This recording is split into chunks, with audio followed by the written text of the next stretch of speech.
Assalamualaikum warahmatullahi wabarakatuh. Perkenalkan, nama saya Dimas Iksan Pratama dengan NPM 2355201070. Di sini saya akan sedikit menjelaskan cara menggunakan aplikasi Gephi untuk menganalisis jaring sosial. Yang pertama itu yang kita butuhkan itu dataset, di mana dataset ini harus terdiri dari node dan address.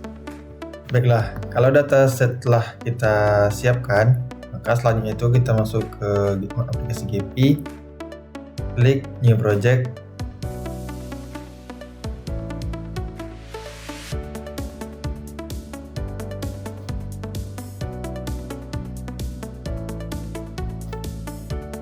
di file, import dataset.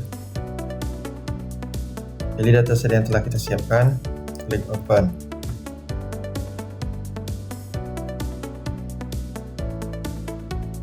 Klik Next, Finish. Baik, di sini dataset yang saya gunakan terdiri dari 180 node dan 1000 address. Klik OK. Jadi seperti inilah tampilan dari Gephi-nya. Baik, selanjutnya itu kita akan melakukan penghitungan statistik jaringan. Klik statistik. Yang pertama itu average degree. Klik Run. Baik, jadi average degree ini digunakan untuk mengetahui rata-rata jumlah hubungan yang dimiliki setiap node dalam jaringan. Jadi semakin tinggi nilainya berarti semakin aktif pula interaksi antar pengguna. Di sini average degree-nya itu 5,556. Terus selanjutnya itu graph density. Klik Run, klik OK. Baik, jadi graph density ini digunakan untuk mengetahui tingkat kepadatan jaringan. Jika nilainya mendekati 0, berarti menunjukkan jaringan tersebut relatif renggang. Kalau mendekati 1, berarti hampir seluruh node-nya itu saling terhubung. Di sini density-nya itu 0,031, berarti menunjukkan itu jaringannya itu relatif renggang. Loss, selanjutnya itu network diameter. Klik Run. Baik, network diameter ini digunakan untuk mengetahui efisiensi penyebaran informasi dalam jaringan. Yang mana di sini terdapat diameter 7, radiusnya 0 dan average length-nya itu 3,49. Kita close dan kita selanjutnya itu ke modularity. Klik Run, klik OK. Baik, jadi modularity ini digunakan untuk mendeteksi komunitas atau kelompok pengguna yang memiliki hubungan yang lebih kuat di dalam kelompoknya dibandingkan dengan kelompok lain. Makanya di sini modularity-nya itu 0,592 dan modularity with resolution-nya itu 0,592 juga, dan number of communities-nya itu 5. Kita close. Selanjutnya itu Eigenvectory centrality. Klik Run, klik OK. Baik, jadi Eigenvectory centrality ini digunakan untuk mengetahui aktor yang memiliki pengaruh tinggi berdasarkan kualitas hubungan yang dimilikinya, bukan hanya berdasarkan jumlah hubungannya saja. Yang mana di sini network interpretation-nya itu directed dan number of interaction-nya itu 100, sum change-nya itu 0,028. Kita close. Selanjutnya itu path range. Kita run kan. Kita OK. Baik, jadi path range ini digunakan untuk mengetahui aktor yang memiliki posisi paling penting dalam di dalam jaringan karena hubungannya hubungannya dengan aktor-aktor karena terhubung dengan aktor-aktor yang penting lainnya. Di mana di sini epsilonnya itu 0,001 dan probability-nya 0,85. Klik close. Kalau sudah untuk penghitungan statistik jaringan, maka selanjutnya itu kita akan memvisualisasikan grafiknya. Di sini kita ke layout, pilih close layout, pilih yang Force Atlas 2. Kenapa yang for Atlas 2? Karena untuk mengatur posisi node sehingga hubungan antar aktor lebih mudah untuk diamati. Kita klik run. Kita tunggu beberapa saat sampai node ini sekiranya geraknya itu lebih stabil.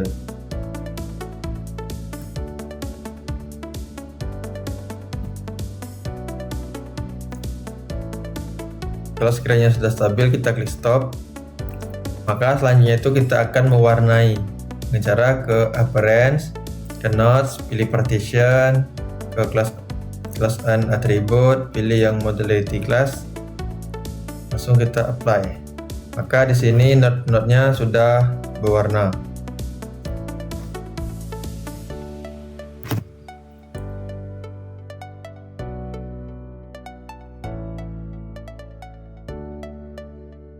Baik, selanjutnya itu kita akan memperbesar node-nya dengan cara ke size, ke ranking, pilih close add attribute, pilih yang eigenvector centrality. Di sini kita langsung apply-kan. Maka di sini node-nya itu terlihat lebih kecil. Maka di sini kita bisa untuk memperbesar ukurannya. Di sini kita coba 10 dan di sini kita coba 30. Apply. Maka seperti ini jadinya. Yang mana di sini node yang besar berarti menunjukkan bahwasanya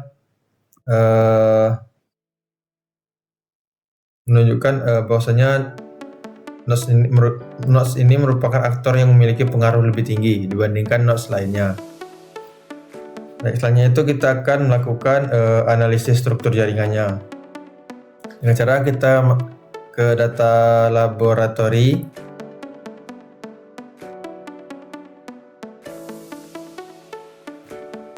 Baik, di sini kita akan sedikit untuk mengidentifikasi aktor sentral. Baik, yang pertama itu kita akan melihat nilai tertinggi dari degree-nya. Oke. Di sini degree tertinggi itu 21 dengan ID yaitu 31. Jadi node dengan degree tertinggi ini merupakan aktor yang memiliki hubungan paling banyak dengan aktor lain, sehingga aktor ini dapat dianggap sebagai aktor yang paling populer. Jadi ID 31 ini merupakan aktor yang paling populer. Selanjutnya itu kita ke Bedouin Centrality. Di sini Bedouin Centrality tertinggi itu 1469. Jadi nilai yang tertinggi ini menunjukkan bahwasanya aktor tersebut sering menjadi penghubung jalur komunikasi antar kelompok sehingga berperan sebagai broker informasi. Jadi ID 156 ini menjadi broker informasi karena Bedouin centrality-nya itu paling tinggi. Selanjutnya itu kita ke Eigen centrality. Baik, di sini Eigen centrality tertinggi itu 1,0, yang berarti aktor dengan nilai 1 tertinggi ini memiliki jarak rata-rata paling dekat dengan node lain sehingga informasi dapat disebarkan lebih cepat. Jadi eigenvector centrality tertinggi itu 1,0 yaitu dengan ID 31. Jadi ini berbeda dengan degree degree tadi, karena matriks ini tidak hanya menghitung banyak hubungan, tetapi juga memperhatikan kualitas hubungan. Jadi aktor dengan nilai exposure rate tertinggi ini dapat dikategorikan sebagai influencer karena terhubung dengan aktor-aktor penting. Selanjutnya itu page range. Range tertinggi itu ada 0,0013 yaitu dengan ID 24. Jadi aktor ini yang memiliki posisi paling strategis dalam jaringan. Jadi aktor ini paling memiliki pengaruh besar karena nodes ini terhubung dengan banyak node penting. Selanjutnya itu kita akan menganalisis giant komponen. Kita ke overview, kita ke filter, ke topologi, ke giant komponen. Maka kita akan melakukan filter. Tidak ada perubahan karena filter ini digunakan untuk menampilkan komponen terbesar dalam jaringan.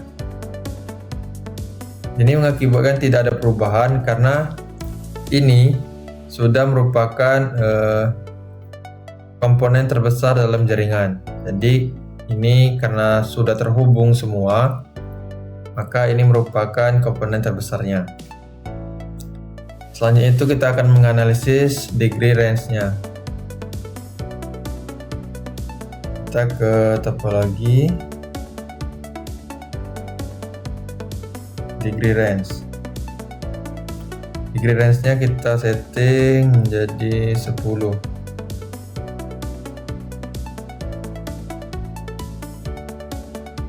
Maka di sini menampilkan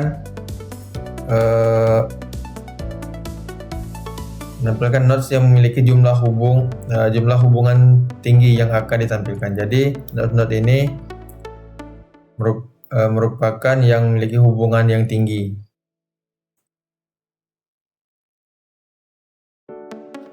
Selanjutnya itu kita akan menganalisis komunitas dengan cara ke bagian atribut.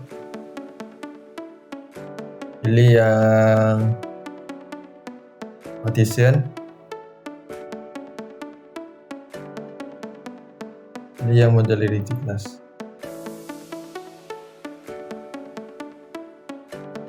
Bentar.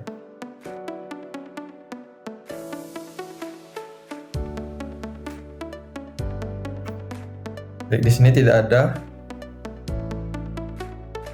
Karena di sini karena filter ini digunakan untuk menunjukkan satu komunitas yang berbeda. Karena ini tadi komunitasnya itu saling terhubung, maka tidak ada yang ditampilkan. Kita stop. Selanjutnya itu kita menganalisis ego. Menganalisis ego network.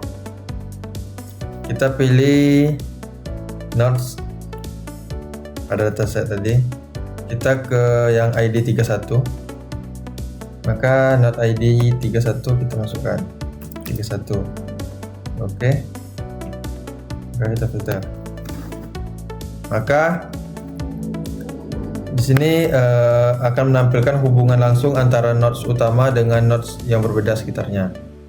Jadi nodes 31 tadi beginilah bentuk dari hubungan di sekitarnya. Maka kita stop.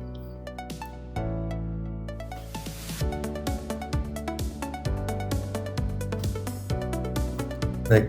Selanjutnya itu kita akan membandingkan sebelum dan sesudah dilakukannya filter. Sini saya akan membandingkan dari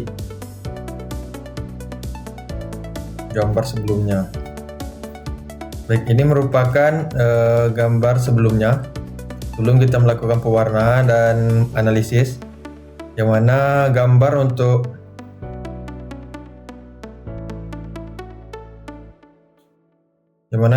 untuk GP-nya itu masih seperti ini, kacau, tidak terlihat aliran-aliran atau hubungan-hubungan nodes-nya. Maka setelah kita melakukan analisis dan pewarnaan, maka terbentuklah seperti ini. Notes-nya dapat kita lihat arah hubungannya. Baik, mungkin hanya itu saja yang dapat saya sampaikan. Mungkin masih terdapat beberapa kekurangan. Dan mohon maaf, saya akhiri. Wassalamualaikum warahmatullahi wabarakatuh.